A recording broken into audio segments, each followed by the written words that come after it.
Go. Get out of my country. Get out. This is Not my, about I'm you. a US citizen too. Nashville, bastion de la musique country et fief du Parti démocrate dans le Tennessee. Frank Mitchell, lui, préfère le jazz et vote républicain.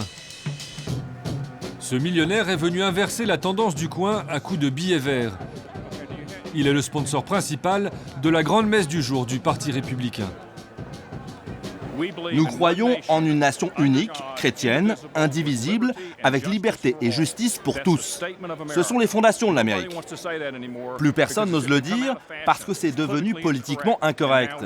Mais aujourd'hui, on a peut-être un candidat prêt à se battre pour ça. À 4 mois des primaires, qui est donc le grand favori de la droite américaine ? Grâce à sa généreuse participation, Frank a droit aux honneurs de la scène. Il a quelques minutes pour chauffer la salle et défendre son poulain.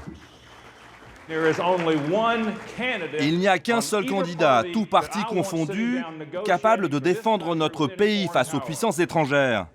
C'est mon opinion. Vous avez le choix, mais pour moi, c'est Donald Trump. Frank le millionnaire a choisi Donald le milliardaire. Le businessman excentrique rassemble aujourd'hui derrière lui tout ce que les républicains comptent de mécontents. J'aime Monsieur Donald Trump.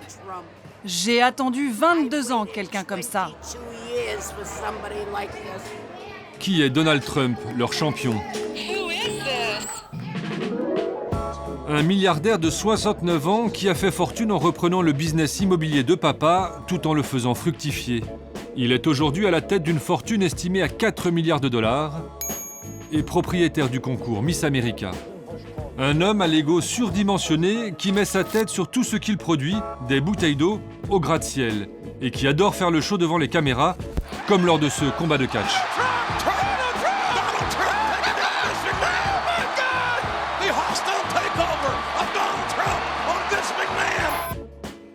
Après le catch, il s'est mis à la politique. Son programme, sauver l'Amérique, tout simplement, comme il le dit dans son clip de campagne. Les politiciens parlent beaucoup mais n'agissent pas. Rétablissons la grandeur de l'Amérique. Son plus haut fait politique jusqu'à aujourd'hui, mettre en cause la légitimité du président Obama en affirmant qu'il n'est pas né aux États-Unis. Un mensonge évidemment, mais qu'importe. Trump est à droite de la droite et il hait Obama. Il est aussi raciste et misogyne. Bonjour tout le monde. Il a tout pour plaire ici. Il est en tête dans les sondages, devant tous les autres candidats républicains. Pourquoi pensez-vous être le meilleur pour l'Amérique ? C'est pour la télévision française. Parce qu'on va changer le visage de ce pays et le rendre fort et grand. Ok, à qui est ce stylo ? Merci à tous. En juin dernier, sa candidature a commencé comme une farce, mais aujourd'hui, plus personne ne rit, à part ses supporters. Vous n'avez peur de rien, bravo! À chaque meeting, Trump dézingue à tout va. Sa cible privilégiée, les étrangers. Il mélange délinquance et immigration et promet de construire un mur de 3000 km de long entre les États-Unis et leurs voisins mexicains. La semaine dernière en Californie, une femme de 66 ans retraitée a été violée, sodomisée, torturée et assassinée par un immigré clandestin. Voilà ce qui se passe avec des gens stupides à la tête de l'État qui laissent des flots de clandestins franchir nos frontières. Donald Trump repart en champion.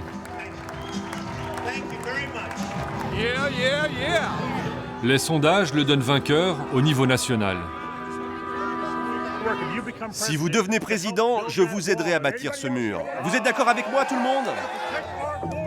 Donald Trump surfe sur une grande popularité qu'il est allé chercher sur le petit écran. Depuis 10 ans, il est le héros d'une émission de télé-réalité. My name's Donald Trump, and I'm the largest real estate developer in New York. I own buildings all over the place, golf courses, casinos. I'm looking for The Apprentice. Devant les caméras de NBC, le milliardaire fait passer des épreuves de business aux candidats. Il offre un job aux vainqueurs et humilie les autres. Gilbert, you're fired. 6 millions de téléspectateurs en moyenne. Passé de star de la télé à président, Donald Trump commence à y croire. C'est ce que nous confirme Bo Dietl, un ancien flic reconverti dans la sécurité privée pour VIP. Là, c'est Donald Trump. C'est Donald et moi lors de l'inauguration d'un de ses golfs. Cet ami de 30 ans du milliardaire était dans la confidence de cette candidature surprise. Il raconte beaucoup de bobards. Tout ce qu'il avance n'est pas toujours vrai. Alors quand il a annoncé sa candidature, j'ai cru à une énième plaisanterie de sa part. Mais tout à coup, ce qui n'était au départ qu'une fantaisie a pris de l'ampleur. Et maintenant, il est lancé pour de bon. Il y croit vraiment. Il veut toujours devenir le meilleur dans tout ce qu'il entreprend. Alors en tant que président, il fera pareil. Et pour monopoliser l'attention, Trump attaque tout azimut, grossièrement. Dans son propre camp, il tacle John McCain, vétéran de la guerre du Vietnam et ancien candidat républicain. C'est un héros parce qu'il a été capturé. Moi, j'aime ceux qui ne se font pas capturer. Désolé de vous dire ça. Aucun tabou et aucune classe non plus. Les questions d'une journaliste le dérangent. Si elle est trop agressive, c'est sans doute parce qu'elle a ses règles, dit-il. Elle a commencé à me poser des questions ridicules. On voyait du sang sortir de ses yeux et aussi sortir de... Enfin, vous voyez quoi. Et encore et toujours, son délire raciste contre les latinos. Ils amènent de la drogue, de la criminalité. Ce sont des violeurs. Lors d'une conférence de presse, Trump fait même éjecter le journaliste vedette d'une chaîne latino qui voulait simplement lui poser une question sur l'immigration.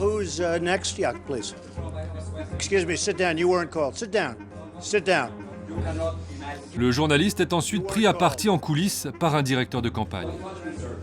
Get out of my country. Get out. It's not about you. I'm a US citizen too. Mais ces dernières saillies pourraient lui coûter cher, électoralement parlant. À Miami, nous avons rendez-vous avec Roberto Rodriguez. Il présente le JT de la grande chaîne latino-américaine Mira TV. Après avoir parlé de Trump, on va enchaîner avec Trump et sans doute on finira avec Trump. Trump fait sourire la communauté latino car il sous-estime sa puissance électorale. Avec 16% de la population, c'est la première minorité ethnique du pays. Ce qui se passe, c'est que Trump a amené tout le parti républicain à surenchérir sur des discours anti-hispaniques et anti-immigrés. Et le résultat de cette surenchère dépasse Trump lui-même et finit par affecter l'image du parti tout entier et lui porte préjudice. C'est un problème très sérieux pour le parti républicain, qui a absolument besoin de cette communauté pour gagner les élections. Trump indispose de plus en plus de gens, républicains comme démocrates. À New York, sa ville natale par exemple, plusieurs chaînes de télévision ont rompu leur contrat avec lui et le célèbre grand magasin Macy's a retiré ses produits de la vente. Un manque à gagner de plusieurs millions de dollars. Mais Trump n'en a cure. Il finance lui-même sa campagne et avec ses 4 milliards de dollars de fortune personnelle, il fait ce qu'il veut. Et pour interviewer ces deux anciens mineurs, en dehors de leurs heures de travail, mieux vaut avoir pas mal de bouteilles. Tiens, fillette, t'es prête? Je ne peux pas boire ça.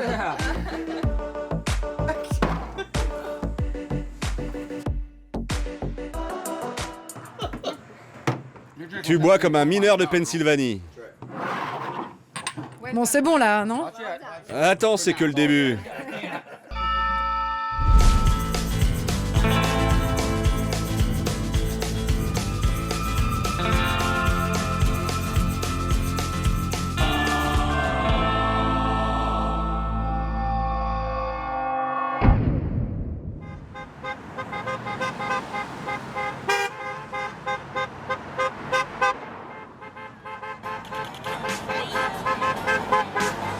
En Pennsylvanie, les fans de Trump ne se cachent pas.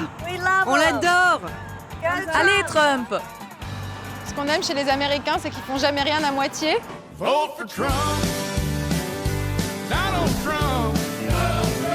C'est peut-être la seule fois de tout le road trip où on le croisera. Hein. Mieux qu'un tract ou qu'une pancarte, la maison étendard. Ah, j'adore. De la tête aux pieds, quoi. Même les chaussettes. I like it, hein. Depuis son ouverture il y a 3 mois, des milliers de visiteurs sont passés par là. Ok. Moi, je suis Leslie. C'est vous la propriétaire? C'est moi, on fait la promotion de Monsieur Trump pour les présidentielles. On est super excités de l'avoir comme candidat. Mère de 7 enfants, agent immobilier, Leslie a investi une partie de ses économies et de son temps libre pour défendre les couleurs de son candidat préféré. Vous aimez son visage? Tout à fait. Il fait vraiment président. Les gens aiment l'imprimer camouflage. On a beaucoup de chasseurs et d'anciens combattants dans le coin. Il y en a pour les motards, pour les militaires, pour les chasseurs, les roses pour les femmes. Celle-ci, les femmes l'adorent. Et les t-shirts roses aussi. Et il y en a même pour ceux qui n'ont jamais voté républicain. Ici, les démocrates sont contre leur propre candidat. Ils vont voter Trump. Regardez, il y en a derrière vous. On est démocrates. Mais on va voter Trump. Vous êtes démocrate et vous votez Trump. C'est ça. C'est lui le meilleur. Bien meilleur qu'Hillary. On est plein à voter pour lui. La Pennsylvanie, c'est un État démocrate. Mais cette fois-ci, on espère bien le faire basculer dans le camp républicain. La Pennsylvanie votait républicain, du jamais vu depuis 25 ans. Donald Trump a su trouver les mots pour séduire un électorat blanc, pauvre et peu diplômé. Là où Hillary, elle, a commis l'une des plus grosses bourdes de sa campagne. Et il va falloir mettre beaucoup de mineurs et d'entreprises du charbon sur la paille. Une grosse faute de goût dans cet État à forte tradition minière. Ces ouvriers qu'Hillary a laissé tomber, je suis partie à leur rencontre, au sud de Pittsburgh. À Waynesburg, les rues sont tristement calmes. Fini l'extraction de charbon. Au chômage, les 400 salariés de la mine. Il y avait des milliers de personnes qui travaillaient ici. Et maintenant, tout le monde est parti. Il n'y a plus personne. Brian, 33 ans de carrière, à 200 mètres sous terre. On a plein de cicatrices. On a les os brisés, les poumons déglingués. Mais on ne s'en plaint pas. La seule chose qui nous préoccupe, c'est de retrouver du boulot. Brian a perdu son job dans cette mine, l'une des principales de la région. Elle a fermé il y a 1 an. Là, il y avait un tapis roulant. Ils l'ont retiré. Oh mon Dieu. 1 an, et déjà, elle appartient au passé. Tiens, regardez-là. Oh, wow! Il y a des dents. Crazy. C'est fou, il y en a plein. C'est vraiment la nature qui a repris ses droits. Avant, Brian votait démocrate. Cet endroit vide, sans mineurs, ça explique votre vote pour Trump? Exactement. Ils n'ont pas pu garder cette mine en activité parce qu'elle n'était plus rentable financièrement. Et c'est à cause de toutes les règles imposées par ce gouvernement écolo. Quelle honte. Avec Trump, ça sera différent. Peut-être. Allez, on y va.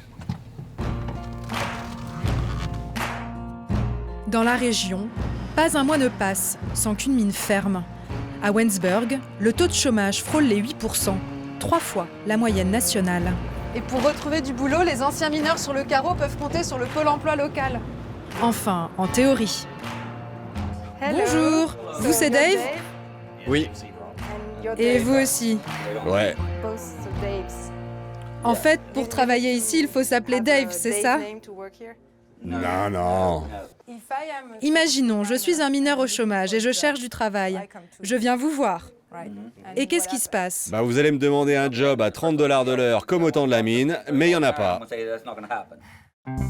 Effectivement, les rares boulots dispo dans le coin ressemblent plutôt à ça. Manutentionnaire. C'est à 40 km d'ici, 14 $ de l'heure, et c'est tout. Et cette offre-là, c'est seulement 10 $ de l'heure. Et en plus, il faut 1 an d'expérience. La plupart de ces gars-là n'ont jamais rien connu d'autre. Ils sont rentrés à la mine après le lycée, il y a 30 ou 40 ans. Que voulez-vous qu'ils fassent? C'est un bouleversement énorme. Il faut comprendre leur stress et leur colère. Passer de 100 000 $ de revenus annuels au SMIC, c'est sûr qu'il y a de quoi être frustré. Est-ce que vous avez le sentiment qu'il y a un des candidats qui pourrait vous soutenir plus que l'autre? Dans ce bureau, nous ne sommes pas autorisés à parler politique. Alors allons-y, sortons. Ouais, mais pas ici en tout cas. Et pour interviewer ces deux anciens mineurs, en dehors de leurs heures de travail, mieux vaut avoir pas mal de bouteilles. Tiens, fillette, t'es prête? Je ne peux pas boire ça.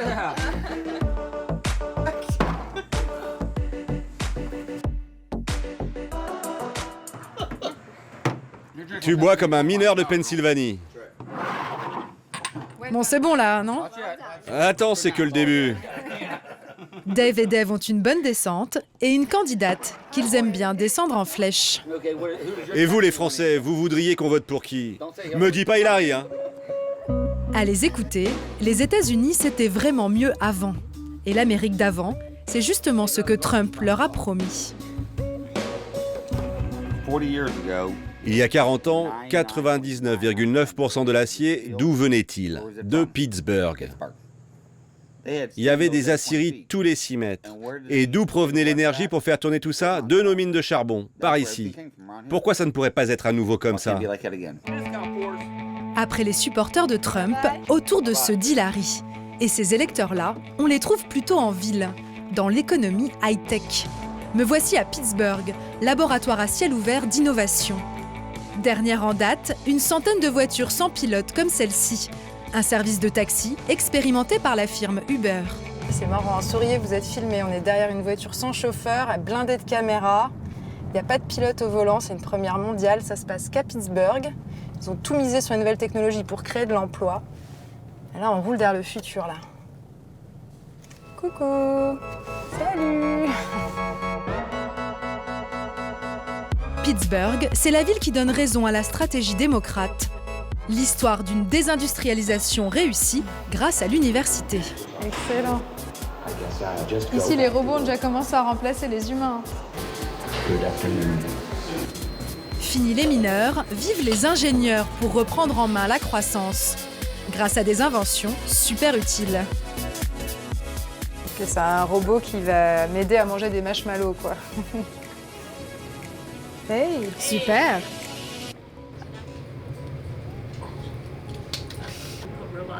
Nous envoyons des robots sur la Lune, on en met sous terre, dans les mines, chez les gens et dans les voitures. C'est un endroit fabuleux ici pour faire de la robotique aujourd'hui. Vous savez, il y a cette idée que quand on met un robot à la place d'un être humain, on détruit un emploi. Au contraire, on crée un emploi. Quand l'automobile est arrivée, les gens qui fabriquaient des calèches se sont retrouvés sans travail. Ils ont dû apprendre la mécanique. Nous allons connaître la même transition des vieux métiers vers les nouveaux métiers avec la robotique. Les emplois vont juste se transformer. Ce changement peut-il bénéficier à tous? Et quelles en sont les conséquences politiques? L'un des artisans de la transformation de Pittsburgh, c'est le maire de la ville.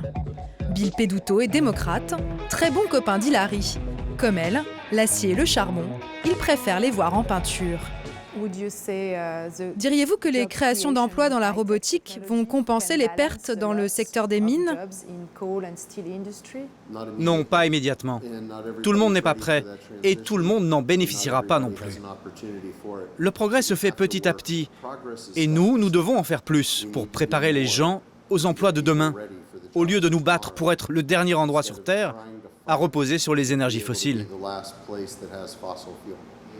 Quitte à laisser tomber les ex-mineurs, un risque électoral accepté par les démocrates. Est-ce que la Pennsylvanie va voter démocrate ou républicain cette année? Cette année? Pour Hillary, c'est sûr qu'il faudrait mieux qu'elle emporte ici, et je vais tout faire pour. Mais il va falloir se battre. C'est un combat. Oui, tout le monde est d'accord là-dessus. La Pennsylvanie est un État clé. Et s'il ne la gagne pas, Trump ne pourra jamais devenir président. En Pennsylvanie, les partisans d'Hillary assument. Eux s'adressent à l'Amérique du futur et pas à cette Amérique hors d'atteinte, déclassée, qu'ils ne peuvent plus séduire. En fait, il y a peu de choses que Mike aime. Il y a Dieu, le tabac et son lobby qui financent ses campagnes, et il y a Noël. Je suis Mike Pence. Noël est une période magnifique de l'année et c'est d'autant plus vrai dans l'Indiana. I'm a Christian, a conservative, and a Republican, in that order. Mike Pence est le pompier en chef. Columbus, 7 juin 1959. C'est dans cette petite ville de l'Indiana que naît Mike Pence. En bon petit-fils d'immigrés irlandais, Mike grandit dans le respect de la religion catholique, des valeurs démocrates et dans la fascination pour JFK. À l'âge adulte, il étudie le droit à l'université d'Indiana et intègre le journal de l'école. Il y publie quelques caricatures à peu près bien dessinées, mais qui laissent sceptique quant au potentiel comique de l'auteur. Les notes ont augmenté. Parle pour toi, mec. C'est également à cette période que Mike décide de consacrer sa vie à Jésus-Christ et devient chrétien évangélique. Hostile à l'avortement, il abandonne les démocrates pour le parti républicain et tente de se faire élire au Congrès. Mais Mike utilise les dons reçus pour sa campagne pour payer le crédit de sa maison, la voiture de sa femme et ses tournois de golf. Rien d'illégal, mais il perd la confiance de ses électeurs et échoue lamentablement. Mike se retire alors quelque temps de la vie politique et anime une émission de radio dans laquelle il s'offusque de l'évolution des mentalités. Alors comme ça, l'adultère ne serait plus un problème dans l'Indiana et aux États-Unis ? En 2000, il se relance en politique et il fait campagne en parlant de lui à la troisième personne. Notre campagne se concentre sur Mike Pence et ce en quoi Mike Pence croit. Mike enchaîne les victoires et en 2013, il devient gouverneur de l'État de l'Indiana. Mike n'aime ni les malades du sida, ni le mariage gay, ni les migrants syriens, ni même la théorie de l'évolution. Est-ce que je crois en l'évolution ? J'aime croire que Dieu a créé les cieux, la terre, la mer et tout ce qui s'y trouve. En fait, il y a peu de choses que Mike aime. Il y a Dieu, le tabac et son lobby qui financent ses campagnes, et il y a Noël. Je suis Mike Pence. Noël est une période magnifique de l'année et c'est d'autant plus vrai dans l'Indiana. Bref, Mike est un mec bien et le colistier idéal de Trump pour séduire l'ultra-droite américaine. Voici le prochain vice-président des États-Unis, le gouverneur Mike Pence. Très vite, Mike doit rattraper les dérapages de Donald. Et il essaie même de reconquérir les électeurs perdus comme chez ce coiffeur afro-américain, qui ne s'intéresse visiblement pas à la politique. Et vous êtes qui au fait ? Mike Pence. Mike Pence ? Oui, je suis le gouverneur de l'Indiana en course pour devenir vice-président des États-Unis. Ouh, cool mec. La semaine dernière, de vieux propos sexistes de Donald sont ressortis. Et Mike prend pour la première fois du recul avec Trump. Je ne peux pas fermer les yeux devant ces propos et je ne peux pas les défendre. Pour beaucoup de spécialistes, l'élection de 2016 semble être déjà perdue pour les républicains. Mais en quelques semaines, Mike est devenu le nouvel homme fort du parti. Et il se positionne désormais comme un prétendant sérieux pour l'élection de 2020. Il y révèle alors la fascination quelque peu douteuse qu'il éprouve pour elle. Si Ivanka n'était pas ma fille, je sortirais peut-être avec elle. Vous êtes trop bizarre. She is one of the most famous daughters in the world. Her name is synonymous with money and lots of it. Her father is one of this country's most recognizable figures. The presidential frontrunner, Donald Trump, who's with us. We're about Donald Trump's secret weapon. Ivanka Trump est la fille à papa. New York, 30 octobre 1980. Dans une petite maternité de Manhattan, Ivana, une ancienne mannequin tchécoslovaque, et Donald Trump, le richissime homme d'affaires, accueillent leur nouvelle merveille, Ivanka.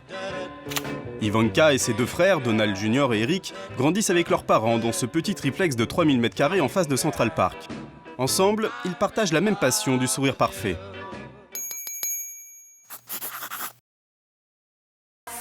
À 15 ans, Ivanka anime la version pour adolescentes de l'élection des Miss USA, produite par son père. Accueillons la belle Ivanka Trump. La jeune femme est déjà bien loin des rêves puérils des filles de son âge. Qu'est-ce que vous voulez faire plus tard ? Évidemment, j'adore le mannequinat, mais je pense que je vais me diriger vers la finance. Waouh ! J'espère que quelqu'un peut vous pistonner. Un an plus tard, Ivanka commence pourtant une carrière de mannequin et défile pour les plus grands couturiers du monde comme Versace ou Thierry Mugler. Parallèlement, elle commence des études d'économie et sort en 2004 de la Wharton School of Business avec les félicitations du jury et celles de son père. Mais alors que les pères normaux vont offrir une télé, un canapé ou un aquarium, Donald, lui, préfère lui offrir tout ce qui va autour. Super cadeau que mon père m'a fait. Un appartement pour mon diplôme. Donald décide alors de faire d'Ivanka le visage de son empire. Il la nomme vice-présidente et lui demande de présenter les spots publicitaires de la compagnie avec une voix grave et inutilement sensuelle. J'aimerais vous accueillir personnellement à la tour Trump. Donald l'impose également à ses côtés dans son émission de télé-réalité The Apprentice et sur les plateaux télé. Il y révèle alors la fascination quelque peu douteuse qu'il éprouve pour elle. Si Ivanka n'était pas ma fille, je sortirais peut-être avec elle. Vous êtes trop bizarre. Lorsque Donald se présente à l'élection présidentielle, Ivanka devient son joker féministe. À chacun de ses dérapages sexistes, Ivanka fait le tour des télés pour défendre son papa. Mon père a toujours engagé des femmes incroyables aux postes les plus importants de sa société. On la retrouve également en visite sur les chantiers en tailleur et talons aiguilles. Vous avez fait du super boulot. Mais certaines affaires sont venues ternir l'image d'Ivanka. Elle a récemment acheté un collier, mais le bijoutier ne voulait pas d'argent Trump et a préféré tout reverser à la campagne d'Hillary. Chère Ivanka, merci beaucoup pour votre achat. Nous sommes heureux de vous informer que l'argent de votre vente vient d'être généreusement donné à la campagne d'Hillary Clinton, en espérant que votre collier vous plaira. Il y a quelques mois, Ivanka a aussi dû rappeler 20 000 vêtements de sa propre marque fabriqués en Chine et ne respectant pas les normes de sécurité américaines. Personne ne sait si en cas d'élection, Donald obligera sa fille à fabriquer ses produits aux États-Unis, comme il veut le faire avec Apple, et en tout cas, il cédera sa place à Ivanka à la tête de son empire. L'entreprise gagnerait certainement en sensualité, pas sûr en revanche que le pays dirigé par son père puisse en dire autant.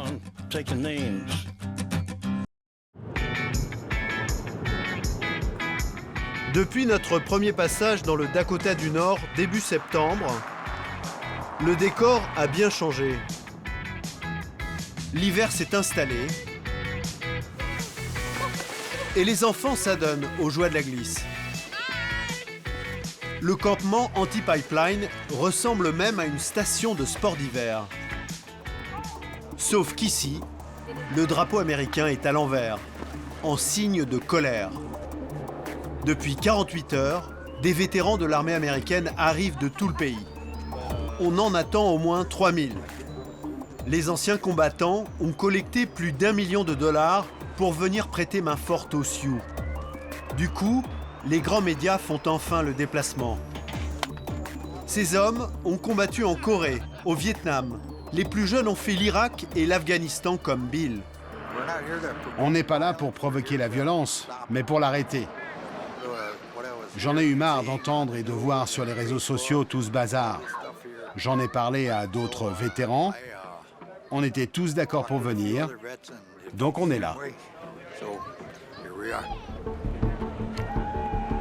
Voici les images qui ont révolté les vétérans. C'était le 20 novembre 2016. Depuis des mois, des militants manifestent pacifiquement devant le chantier. Mais ce soir-là, la milice qui protège le pipeline se lâche. Elle tire à bout portant des balles en caoutchouc qui font de gros dégâts. Dude, are you all right? Come on, stop! He's down! He's down! Come on, man! Come on, let's get out! Let's get out! Des canons à eau font vaciller les manifestants. Il fait 5 degrés en dessous de zéro.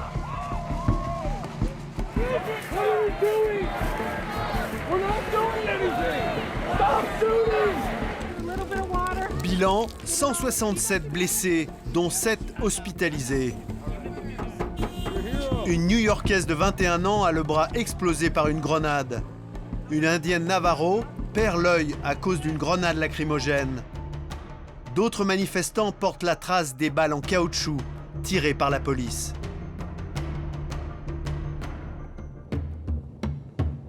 Voici le barrage tenu par les forces de sécurité pour empêcher les manifestants d'accéder au chantier. L'oléoduc est construit à 95%. Seule la partie qui doit traverser la rivière Missouri n'est pas achevée. Les militants redoutent une pollution des eaux, car début décembre, à quelques kilomètres du camp, un autre pipeline a rompu. 700 000 litres de pétrole se sont répandus dans la nature. Depuis des mois, chaque matin, c'est le même rituel. Les militants marchent pacifiquement sur le barrage et la milice du chantier surveille. Aujourd'hui, une grande nouvelle arrive de Washington. Obama vient d'interdire à la société pétrolière de faire passer son tuyau sous le Missouri. De quoi redonner espoir aux Indiens. Et même si Trump, lui, est favorable au projet, ici aujourd'hui, Sioux et vétérans font la fête. Chacun de vous fait partie de l'histoire. Cet événement n'arrivera plus jamais. Si vous et les vétérans n'étiez pas venus, ça n'aurait pas pu se produire. Depuis 10 mois, les personnalités se relaient. Aujourd'hui, lunettes noires et barbe blanche, un prof de philo de Harvard. À ses côtés, en treillis, un vétéran converti à l'écologie. 2 figures du mouvement afro-américain. Il faut qu'on s'unisse pour y arriver. Ils ne doivent pas nous diviser.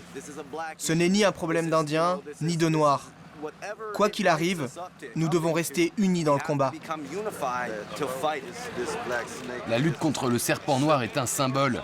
C'est une manière de garantir la souveraineté des Indiens, de protéger leur eau et leur territoire.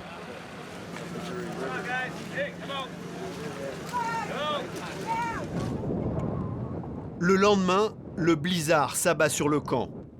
Des vents à plus de 60 km/h, 20 degrés en dessous de zéro. Et les jeunes vétérans qui débarquent ne sont pas équipés. Lyle est new-yorkais, il a combattu en Afghanistan. T'es équipé en Gore-Tex? Non. J'ai rien prévu. J'étais sur la route quand j'ai décidé de venir. Ce brûleur, tu l'allumes toute la nuit et ça chauffe très bien. Tant que tu le gardes sous la tente, parce que s'il gèle, il ne va plus fonctionner.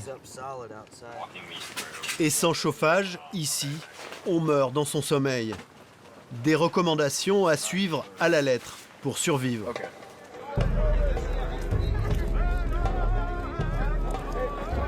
Seules les têtes brûlées n'ont pas peur du blizzard.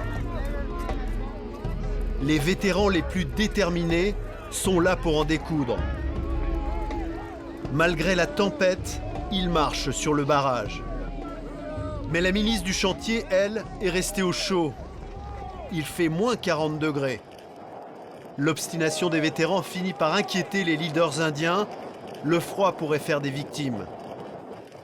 Le grand chef Sioux siffle la fin de la partie. C'est le moment de rentrer à la maison. Je vous suis très reconnaissant d'être venu à Standing Rock pour nous soutenir, mais ça n'a pas de sens de rester ici, dans un environnement aussi dangereux. Un grand nombre de vétérans décident de lever le camp. C'est le cas de Dave, 50 ans, un ancien des services secrets militaires. Là, les conditions météo deviennent vraiment dangereuses. Il vaudrait mieux ne pas prendre la route. Parce qu'en cas d'accident, aucune ambulance ne viendra jusqu'ici. Et pourquoi? Parce qu'elles non plus ne pourront pas rouler. Le long des routes, des voitures abandonnées par dizaines. La nuit est proche. Dave ne peut pas continuer. Au bout de 10 km, il préfère se réfugier dans le premier hôtel, un casino qui appartient aux Sioux. La tempête a vraiment bouleversé les choses. On doit assurer la sécurité des gens. Il faut que les vétérans arrivent ici sains et saufs et rentrent chez eux sains et saufs. Dans cet hôtel coupé du monde, les vétérans s'entassent à 5 par chambre. La nourriture commence même à manquer et la salle des jeux est devenue un immense dortoir où les Sioux rendront ce soir un hommage aux vétérans.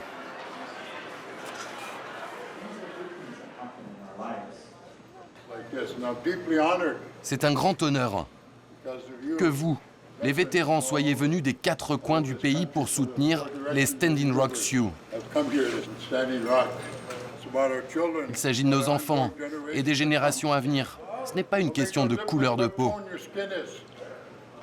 Le pétrole ne fait pas de discrimination. Une fois dans l'eau, il empoisonne tout le monde.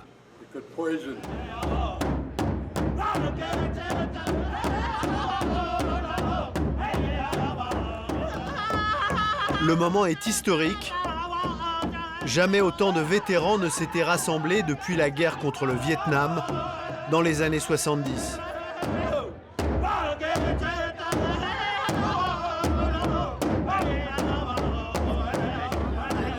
Je suis vraiment désolé de ce qui t'est arrivé. Un vétéran réconforte l'Indien Navarro, grièvement blessé dans les violences du 20 novembre. Ça, c'est mon bandeau pour cacher mon œil. Et vous voyez encore de cet œil? Non, je ne reverrai jamais. Je n'ai seulement que 5% de chance de distinguer un jour un peu de lumière. Je ne reverrai jamais.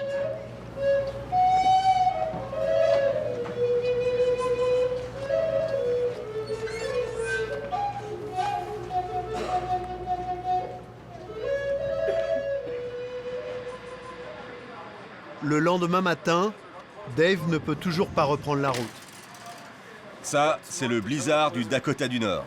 C'est son 3e voyage ici. Le combat des Indiens est devenu une affaire personnelle.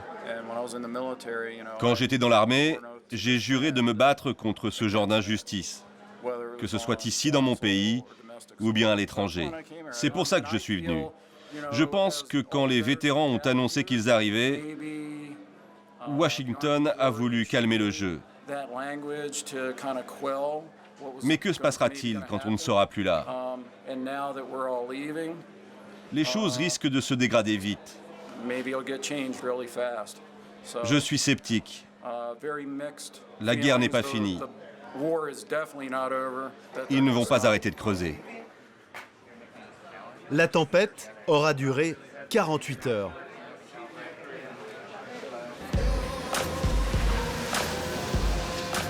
La plupart des militants sont partis, mais pour 1500 irréductibles, la lutte continue. La société pétrolière a annoncé qu'elle allait reprendre les travaux, quitte à payer 50 000 $ d'amende par jour. Les protecteurs de l'eau, eux non plus, ne veulent pas lâcher l'affaire.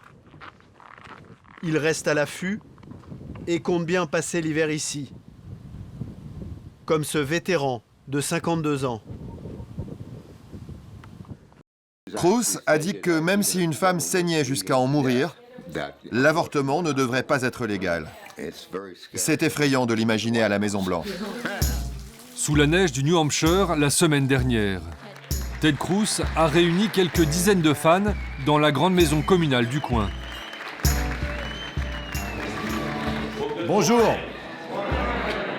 Ce jour-là, le candidat républicain arrive auréolé d'une grande victoire. Il vient de battre le favori des sondages dans l'Iowa, Donald Trump. Il savoure. Que Dieu bénisse le grand État du New Hampshire. Quelle incroyable victoire. Cruz a beau avoir perdu la 2e primaire organisée mardi dernier ici dans le New Hampshire, il n'en est pas moins la surprise des primaires républicaines. Personne ne l'attendait. Personne n'avait vu venir sa victoire sur Trump le 1er février dernier. Comment s'est construit Ted Cruz? Il a été conseiller de George Bush pendant sa campagne en 2000, puis sénateur du Texas, et maintenant candidat aux primaires avec son bus de campagne. Cruising to Victory, en route vers la victoire, un jeu de mots sur son nom. Apparemment, il aime bien les jeux de mots sur son nom. Son slogan de campagne, c'est Trusted, celui qu'on peut croire, avec son nom qui se détache. Mais Ted n'est pas un rigolo. Ok, qui veut dire les grâces? Très bien. C'est même un conservateur pur et dur. Il est pour la peine de mort, contre l'immigration, contre le mariage homosexuel, contre le contrôle des armes. I'm Ted Cruz and I approve this message. La caricature du républicain qui fait cuire du bacon sur son arme. Machine gun bacon.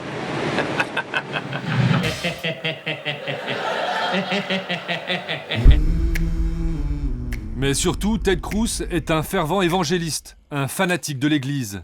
Il croit en sa victoire parce que Dieu en personne lui a demandé de se présenter à l'élection.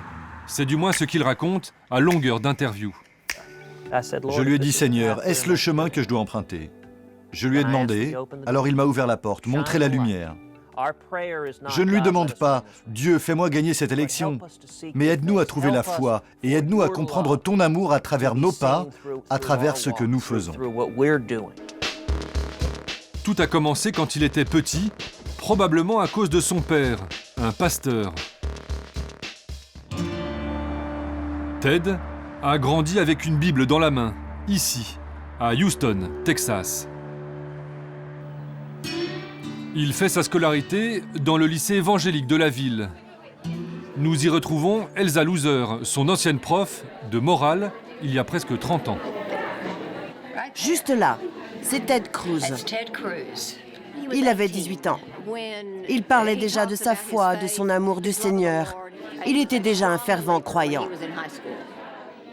Le petit Ted était parfait. Premier de la classe, lycéen surdoué et déjà obsédé par la politique. À l'époque, il est capable de réciter la Constitution américaine par cœur. Ted m'apprenait des choses que je ne savais pas moi-même sur notre pays, sur la Constitution. Il écrivait à merveille. C'était un grand orateur. Ça ne me surprend pas du tout qu'il entreprenne de grandes choses aujourd'hui. Il avait du succès avec les filles? Je ne me rappelle pas l'avoir vu avec une seule fille. Mais Ted avait autre chose en tête. Ça ne l'intéressait pas d'avoir une copine. Il voulait faire d'autres choses. Il avait déjà bien défini son objectif. Évidemment, jouer au docteur avec les filles, ce n'est pas très Jésus-compatible.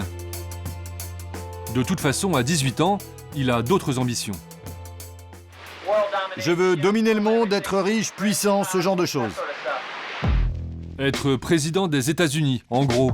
Une ambition démesurée, toujours intacte, et qui ne fait pas plaisir au microcosme politique. Au Houston Chronicle, le plus grand quotidien du Texas, nous avons rendez-vous avec le journaliste politique maison, Dylan Badour. Selon lui, tout le monde déteste Ted Cruz, même dans son propre parti. Beaucoup de gens le décrivent comme quelqu'un avec qui il est très difficile de travailler. Quelqu'un de pénible, prétentieux, arrogant.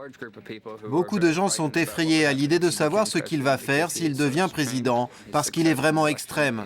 Son succès aujourd'hui montre bien un virage du pays vers l'extrême droite. Ted le Bigot est le chouchou du Tea Party et de l'extrême droite américaine, notamment grâce à un combat cher aux sénateurs. Il veut criminaliser l'avortement. Aujourd'hui, la justice devrait ouvrir une enquête et prouver que le planning familial est une entreprise criminelle qui enfreint la loi. Et sur le terrain, Ted Cruz s'appuie sur des milliers de bons petits soldats pour propager sa mauvaise parole. Aujourd'hui, les pro-Cruz ont décidé de cibler cette clinique qui pratique des avortements de façon tout à fait légale dans le centre de Houston. Des militants qui se montrent même menaçants, comme Carey. On veut être aussi méchant que possible. Pourquoi? Parce que Dieu a dit que celui qui tuait son prochain mérite la peine de mort. C'est un lieu de crime. On y tue des êtres humains. La vérité, c'est que vous assassinez vos enfants. À coups de mégaphone et de versets de la Bible, Elle trouvera le salut dans la foi du Christ. patientes et gynécologues sont harcelés. À l'intérieur, le docteur Rosenfeld. Il est régulièrement menacé de mort. J'ai retrouvé des balles sur mon parking. Ils me prennent pour le diable parce que je pratique des avortements. Le médecin est l'un des derniers du Texas à oser pratiquer des avortements. Il est inquiet. Les législateurs ont passé des lois qui ont fait fermer la moitié des cliniques au Texas. Cruz a dit que même si une femme saignait jusqu'à en mourir, l'avortement ne devrait pas être légal. C'est effrayant de l'imaginer à la Maison-Blanche. Il n'y a pas que les médecins qui ont peur de lui. Ted Cruz est un latino, un fils d'immigrés cubains. Mais il est aussi dur que Trump sur l'immigration, de quoi lui aliéner le vote hispanique. Ce matin-là, 2 pasteurs sont les invités d'une radio évangélique hispanophone de Houston. Ils sont reçus par Adrian Pontes, l'animateur vedette de l'émission. Bonjour. Merci d'être venu. Asseyez-vous ici. On va parler de Ted Cruz, le sénateur du Texas, et de sa position sur l'immigration. Sa position contre les immigrés, c'est ce qui a fortement choqué la communauté évangélique hispanique. Ce n'est pas le candidat de Dieu. Il se rapproche de certaines valeurs chrétiennes, mais ce n'est pas l'envoyé de Dieu. Il ne va pas résoudre nos problèmes. Ted Cruz veut annuler l'amnistie des illégaux, mettre en place une forme de préférence nationale pour les emplois et construire un mur entre le Mexique et les États-Unis. Pas très chrétien tout ça, ni latino-friendly. Il est dangereux car il laisse une grande partie du peuple américain sur le banc de touche. Les travailleurs, les immigrés, les pauvres. Il ne pense pas aux besoins des plus faibles. Ce qui est certain, c'est qu'il utilise une posture chrétienne pour arriver à ses fins en politique. Il se présente en homme de Dieu, mais c'est juste un politique comme les autres, rien de plus.